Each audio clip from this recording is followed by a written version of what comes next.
Hi, good morning internet. This is your प्रशांतदा जिप्शियन boots और मैं आज हूँ दुबलागुड़ी सी बीच पे और मैं आया हूँ मेरा 12,000 किलोमीटर, एक्चुअली 12,000 नहीं, अभी हो गया 13,000 किलोमीटर का एक्सपीरियंस, ओनरशिप एक्सपीरियंस 1 साल का अबाउट रॉनिन। तो रॉनिन के बारे में बोलने के लिए बहुत कुछ है। ज़्यादातर अच्छा ही है, हाँ बुरा भी है, कुछ चीज़ें बुरा भी है, कुछ चीज़ें, क्योंकि देखो हर बाइक तो, कोई भी बाइक हर चीज़ों में परफेक्ट नहीं हो सकता। तो इसका भी है, इसका भी बहुत अच्छी चीज़ भी है, कुछ ख़राब चीज़ भी है। लेकिन बहुत अच्छा चीज़ इतना है कि आप वो जो ख़राब चीज़ें हैं आप आराम से इग्नोर कर सकते हो, इतना मैं गारंटी दे सकता हूँ आपको। रॉनिन का इंजन जो है ये करीबन 20 के ऊपर 20 bhp का पावर जो इसका मैक्सिमम 7,000 आरपीएम पे दे देता है। और इसका टॉर्क जो है वो मिड रेंज टॉर्क है, वो अराउंड 3,700 आरपीएम में अराउंड 19.95 mm का जो टॉर्क है मैक्स टॉर्क प्रोड्यूस करता है। जिसके वजह से क्या होता है ना, आपका गाड़ी का जो माने आप कभी भी आप हिल क्लाइंब कर रहे हो और कभी भी आप बिजी ट्रैफिक में चला रहे हो तो आपको बहुत हेल्प मिलेगा इसको। इसका पिकअप बहुत ही अच्छा है, पिकअप बहुत अच्छा है। इसका टॉर्क जितना इतना नीचे के आरपीएम में आपका इतना अच्छा टॉर्क प्रोड्यूस करता है, इसके लिए क्या है, इसका पिकअप बहुत अच्छा है। और इसमें एक बहुत अच्छा टेक्नोलॉजी आता है, वो जीटीटी वाला ग्लाइड थ्रू ट्रैफिक टेक्नोलॉजी। तो क्या होता है, आपको जितना भी आप डाउन शिफ्ट करने का ज़रूरत नहीं होता है। आप फोर्थ गियर में भी आप 30 के स्पीड से चला सकते हो फॉर द टाइमिंग, और आप अगर वहाँ से भी आप थ्रॉटल को पुश करते हो तो आपका गाड़ी भागेगा बुलेट की तरह, ये मैं बता सकता हूँ।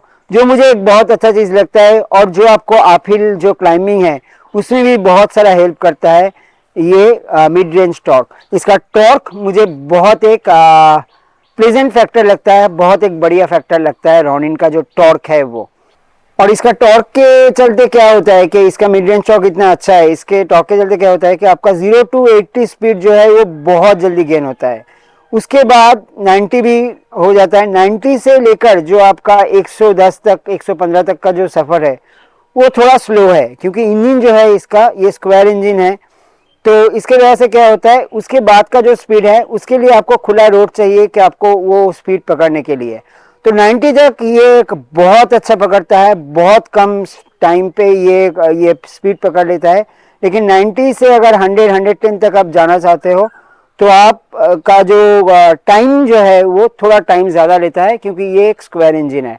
लेकिन मेरा टॉप स्पीड सेकंड सर्विस के बाद 123 में सबसे इसका टॉप स्पीड चढ़ाया था। और इंजन का वाइब्रेशन जितना है, इंजन का वाइब्रेशन उतना है नहीं इसमें। मैं 100 के स्पीड में भी क्रूज़ करता हूँ तो मुझे कहीं पे भी हैंडल बार में और जो फुट पेग्स में मुझे कहीं पे भी वाइब्रेशन नज़र नहीं आता है, और बहुत कंफर्टेबल होता है जो राइड होता है, कहीं पे भी कोई दिक्कत नहीं होता है। इसका एडजस्टेबल क्लच लीवर और एडजस्टेबल ब्रेक लीवर भी बहुत हेल्प करता है आपको, तो आपको टायरिंगनेस बहुत कम देता है। हाँ, कहीं कहाँ पे आपको थोड़ा सा टायरिंग करेगा, इसका जो सीट जो है उसका कुशनिंग जो है वो बहुत बढ़िया है नहीं। करीबन एक राइड में 150 किलोमीटर के बाद जो है इसका कुशनिंग जो है आपका पीछे वो बैक को जो थोड़ा बहुत हार्ड करेगा। तो इसके वजह से क्या होता है कि आप ज़्यादा लॉन्ग राइड एक ही रन पे थोड़ा आपको ब्रेक देना चाहिए, करीबन 100-150 किलोमीटर के बाद आप ब्रेक देना होगा आपको। लेकिन और 400 अगर 500 किलोमीटर के ऊपर आप राइड कर रहे हो एक दिन में, तो ये कुशनिंग जो है ये आपको थोड़ा सा दिक्कत देने वाला है, जो आप कभी भी कस्टमाइज़ करके आप इसको ठीक कर सकते हो, चेंज कर सकते हो, इतना मुझे लगता है। ये कुशनिंग को लेके मुझे थोड़ा दिक्कत है रॉनिन का, तो जो कि आप कभी भी ठीक कर सकते हो। और पिलियन देखो, मेरा बाइक में इतना पिलियन बैठता नहीं है, मेरा जितना भी राइड है वो सोलो राइड होता है। 99.9% जो राइड होता है वो सोलो राइड होता है। तो मैं पिलियन कंफर्ट का इतना बता नहीं सकता हूँ, लेकिन जितना देख के मुझे लगता है कि पिलियन का सीट जो है इतना नैरो भी नहीं है, इतना ब्रॉड भी नहीं है, तो इट्स मोर और लेस एवरेज कंफर्टेबल। तो आप कभी भी रॉनिन ले रहे हो तो आप पिलियन को बिठा के एक बार चेक कर लो कि इसका कंफर्ट कितना है। आप पिलियन से पूछ लो उसका कंफर्ट कितना है for the pillion seat comfort.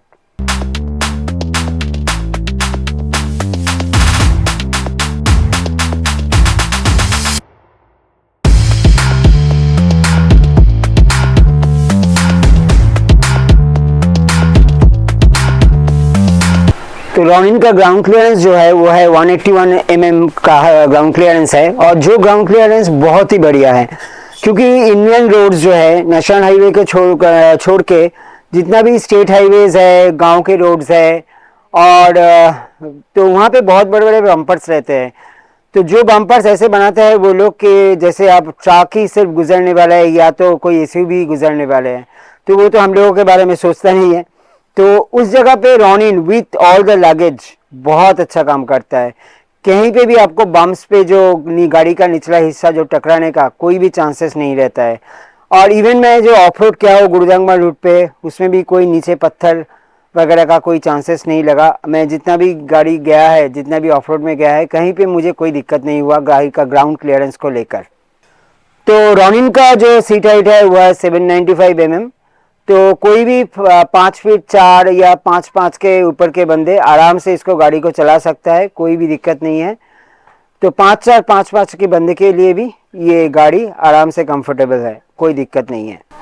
Ronin का 2 टायर जो है वो डुअल पर्पस टायर है। डुअल पर्पस जो टायर होते हैं वो क्या होता है कि आपको ऑन रोड में भी अच्छा परफॉर्मेंस देगा और ऑफ रोड में भी थोड़ा बहुत परफॉर्मेंस दे देगा। तो मैं जितना ऑफ रोड किया हूँ मुझे कोई भी दिक्कत नहीं हुआ है, ऑन रोड में भी कोई भी दिक्कत नहीं है। जो टायर जो है रॉनिन का वो बहुत ही बढ़िया है, इसमें टायर में भी कोई दिक्कत नहीं है। It's a good tyres from Ronin, जो भी टीवीएस प्रोवाइड करते हैं। जो अपना टायर है टीवीएस का ही टायर है ये, तो ये बहुत ही अच्छा टायर्स है जो आप लेके चल सकते हो।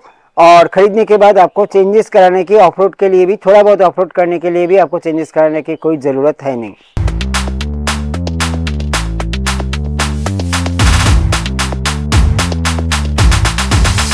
अब आता है रॉनिन के ब्रेक्स के ऊपर। रॉनिन का ब्रेक्स जो है ये बहुत बढ़िया है। ये जो टॉप मॉडल है इसमें आपका डुअल चैनल एबीएस आता है। तो डुअल चैनल एबीएस में इसका ब्रेक का बाइट जो है वो एकदम से नहीं आता है, थोड़ा प्रोग्रेसिव है बाइट, तो आराम से आता है। और गाड़ी कहीं पे भी आपको डराता नहीं है। मैं आपको बोल नहीं सकता हूँ, मैं जब कोरापुट में ड्राइव कर रहा था इंडिया राइड सीजन 1 के लिए, मैं जब उड़ीसा कोरापुट से गुजर रहा था तो सामने से अचानक से एक गाय आ जाता है और मेरा काफ़ी जोर से कम 20-30 के मैं था 70-80 के स्पीड में, तो मैं ब्रेक दबाया और मेरा स्पीड जो है वो करीबन 20-30 के करीब आ गया। आने के बाद मैं वो गाय से टकराया, मेरा गाड़ी पूरा हिला और फिर सीधा हो गया। तो गाड़ी का स्टेबिलिटी बहुत अच्छा है, गाड़ी आपको कहीं भी डराता नहीं है। मैं जितना भी डाउन हिल आया हूँ ऑफ रोड पे, गाड़ी इतना स्टेबल है और वहाँ पे भी गाड़ी बहुत अच्छा काम करता है। तो ये ब्रेक्स जो है कभी भी आपको डराएगा नहीं। आप कितना भी आप 100 के स्पीड में भी इमरजेंसी का ब्रेक लगा लो, गाड़ी एकदम स्टेबल रहेगा, गाड़ी हिलेगा डुलेगा नहीं। तो क्या होता है ना, तो कभी भी आप छोटे रोड से भी जाते हो, थोड़ा भी आप स्पीड में रहते हो, तो अचानक से कुछ चीज़ सामने आ जाए तो आपको इतना कॉन्फिडेंस रहता है कि हाँ गाड़ी मेरा रुक जाएगा और गाड़ी इतना प्रॉब्लम्स नहीं देगा गाड़ी को खड़ा कराने में, रुकने में। तो ये बहुत अच्छा चीज़ लगता है। रॉनिन का ब्रेक्स जो है बहुत अच्छा है। तो रॉनिन की माइलेज की अगर बात करूं तो इसका माइलेज मेरा सेकेंड सर्विस के बाद से सिटी में कलकत्ता पे अराउंड 32 से 33 तक माइलेज दे देता है। लेकिन हाई रोड में परफॉर्मेंस बहुत अच्छा है। कभी कभी मैं देखा हूँ इसका 50 के ऊपर इसका माइलेज दिया है। और इसका टैंक जो है यह 13.5 लीटर का शायद जो टैंक है, और इसका टैंक रेंज हाई रोड पे आपको करीबन 400 से 450 किलोमीटर तक मुझको टैंक रेंज मिल गया है। आराम से आप इसको चला सकते हो। तो माइलेज के हिसाब से भी अगर आप देखो तो रॉनिन बहुत अच्छा है। तो रॉनिन का सस्पेंशन जो है सामने वाला है USD upside down fork suspension है, पीछे वाला है 7 स्टेप एडजस्टेबल मोनोशॉक। तो सस्पेंशन भी बहुत अच्छा काम करता है। पीछे वाला सस्पेंशन मुझे थोड़ा सा हार्डर साइड पे लगता है कभी कभी, तो वो एक लेकिन आप उसको एडजस्ट कभी भी कर सकते हो। मेरा स्टॉक जो था, मेरा जो फैक्ट्री सेटिंग्स जो था उसी में है, मैं कभी उसको लेके छेड़खानी किया नहीं हूँ, उसको चेंज भी नहीं किया हूँ। तो थोड़ा सा मुझको हार्डर साइड लगता है लेकिन बहुत अच्छा काम करता है। अभी तक मुझे कोई भी प्रॉब्लम आया नहीं है रॉनिन का सस्पेंशन को लेकर। रॉनिन का वेट इतना ज़्यादा है नहीं, just 160 kg without the fuel. तो लेकिन जब फ्यूल हो जाता है और आपका लगेज भी पूरा पैक हो जाता है, रोनिन क्या, जो साइड स्टैंड है रोनिन का, वो जब साइड स्टैंड पे लगता है तो रोनिन का गाड़ी बहुत ज़्यादा लीन होता है और इसका वेट डिस्ट्रीब्यूशन जो है ये थोड़ा सा टॉप हेवी है। तो ये होने से क्या होता है कि आप जब भी लगे विद लगेज आप कभी भी हाई रोड के साइड पे आपका गाड़ी को साइड स्टैंड में पार्किंग करते हो तो गाड़ी इतना हिल जाता है, तो गाड़ी को सीधा करना थोड़ा दिक्कत का काम है, क्योंकि इसका वेट जो है ये ऊपर की तरफ थोड़ा शिफ्ट किया हुआ है। तो वो मुझे थोड़ा सा दिक्कत लगता है रोनिन के लिए, इसका वेट डिस्ट्रीब्यूशन के लिए। अगर वेट थोड़ा सा नीचे की तरफ होता, इसका सीजी अगर थोड़ा सा नीचे की तरफ होता तो ये हैंडलिंग माने स्टिल जब गाड़ी जब स्टैंडिंग कंडीशन में इसका जो हैंडलिंग है वो बहुत बढ़िया हो जाता, ये मेरा मानना है। एक बुरी चीज रोनिन का मुझे ये लगता है इसका हेडलाइट, इसका हेडलाइट जो है ये बहुत ही खराब है, बहुत खराब है। माने ठीक है चलो सिटी में तो चलता है कोई दिक्कत नहीं है, लेकिन अगर आप रात को राइड करने वाले हो, अगर आप रात को जैसे मैं रात को बहुत राइड करता हूँ, अगर आप रात को राइड करते हो तो रोनिन का ये जो हेडलाइट है इसमें कोई काम नहीं होगा, क्योंकि ये हेडलाइट पे आप ज़्यादा से ज़्यादा हाई रोड पे या कोई भी स्टेट हाईवेज पे आप ज़्यादा से ज़्यादा 40-50 के ऊपर स्पीड नहीं पकड़ सकते हो। तो मेरा जो मानना है रोनिन का हेडलाइट जो है ये बहुत ही ख़राब है, ये अगर थोड़ा सा बेटर होता तो बहुत अच्छा होता। इवन कभी कभी मुझे सिटी में भी इसको कम लगता है, चलो सिटी में फिर भी बहुत सारा एम्बियंट लाइट रहता है तो इसलिए चल जाता है, लेकिन हाईवेज में नहीं चलता है। एक बुरी चीज रोनिन का ये भी है कि इसका जो ब्लूटूथ कनेक्टिविटी है, ये टॉप मॉडल है रोनिन का मेरा, इसका ब्लूटूथ कनेक्टिविटी स्टेबल नहीं है। अगर आप ब्लूटूथ में कनेक्शन करके फ़ोन को स्लीप मोड में डाल देते हो तो ये कुछ देर बाद इसका ब्लूटूथ कनेक्टिविटी ख़त्म हो जाता है, मतलब ये नहीं रहता है, ये कनेक्शन लॉस्ट हो जाता है। तो ये एक दिक्कत है। तो जितना मैं 1 साल गाड़ी चला रहा हूँ तो इसमें से मैं कभी भी ब्लूटूथ का कनेक्शन ऑन नहीं किया हूँ, मैं यूज़ नहीं किया हूँ, क्योंकि मुझे इतना अच्छा नहीं लगा है इसका ब्लूटूथ कनेक्शन, तो इसलिए मैंने यूज़ नहीं किया हूँ। तो ये मुझे एक लगता है कि रोनिन का एक ड्रॉबैक्स है कि इसका ब्लूटूथ कनेक्शन जो है वो स्टेबल नहीं है। इसके बाद आता है रोनिन का जो कंसोल है, जो डिजिटल कंसोल है पूरा, वो भी बहुत अच्छा है। उसमें बहुत सारे इन्फॉर्मेशन आपको मिल जाएगा, ओडोमीटर मिल जाएगा, आपका टेकोमीटर मिल जाएगा, आपको trip A trip B even DT मिल जाएगा, मतलब डिस्टेंस टू एम्प्टी। ये एक बहुत अच्छा फीचर्स है रोनिन के लिए, गाड़ी के लिए, कि आपका जो तेल बचा है उसमें आपका और कितना किलोमीटर चलेगा। तो इसमें थोड़ा सा प्रॉब्लम पहले आता था, जब मैं फास्ट सर्विस के पहले थोड़ा सा प्रॉब्लम आ रहा था, लेकिन वो सर्विस के बाद वो ठीक हो गया है। डीटी जो है एक अप्रॉक्स हिसाब आपको दे देगा, जो इतने एक्यूरेट नहीं है, लेकिन आप 10-12 किलोमीटर प्लस माइनस आप ले सकते हो इसको, और ये आपका बहुत अच्छा एक फैसिलिटी प्रोवाइड करता है।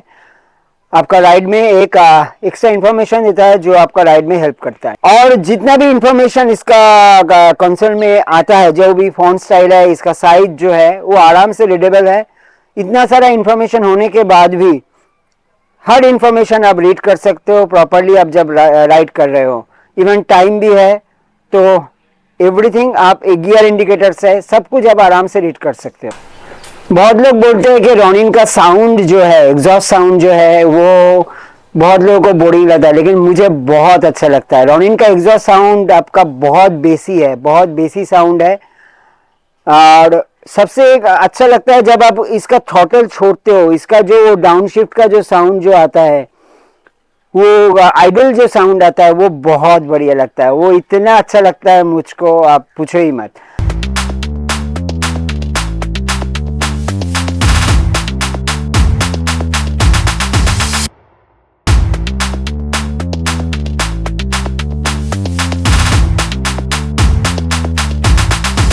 इसका और एक बड़ी बात यह है कि रोनिन का जो चेन कवर है, ये चेन कवर बहुत ही सुंदर है। रोनिन का चेन का जो कवर है ये अलग से ही लगता है, ये कोई भी बाइक से आपका मैच नहीं खाएगा। दूर से आप देखोगे या तो पास से भी देखोगे, आपको लगेगा ये चेन ड्राइव नहीं है, ये गाड़ी जो है ये बेल्ट ड्राइव है। और ये चेन कवर इतना अच्छा है कि आप कितना भी कीचड़ से गुजर जाओ, कितने भी मार्ट वाले रास्ते से गुजर जाओ, दूसरा गाड़ी जो 100% गंदा होगा, इसका 90% सेव हो जाएगा, 10% गंदा होगा। इतना तो क्या होता है ना, तो उसमें आप जब कीचड़ मार्ट वाले रास्ते से गुजरते हो तो आपको चेन क्लीनिंग का और ल्यूब करने का उतना टेंशन भी नहीं रहता है। तो ये जो चेन कवर है वो बहुत अच्छा है। तो रॉनिन में जो है हैजार्ड इनबिल्ट आता है, तो जो एक बहुत अच्छा फैसिलिटी है कि आजकल के बहुत से गाड़ी में भी आता है लेकिन सब गाड़ी में नहीं आता है अभी भी। तो ये भी बहुत एक अच्छा बात है कि इसमें हैजार्ड जो है वो इनबिल्ट आता है। और इसका टर्न इंडिकेटर्स और टेल लाइट्स जो है बहुत अच्छा लुक्स देता है गाड़ी को। और गाड़ी का जितना भी लुक का सवाल है वो मुझे बहुत अच्छा लगता है, थोड़ा मस्कुलर एक फीलिंग है। और पूरा गाड़ी जो है वो पूरा मेटल है, प्लास्टिक का इस्तेमाल बहुत कम है।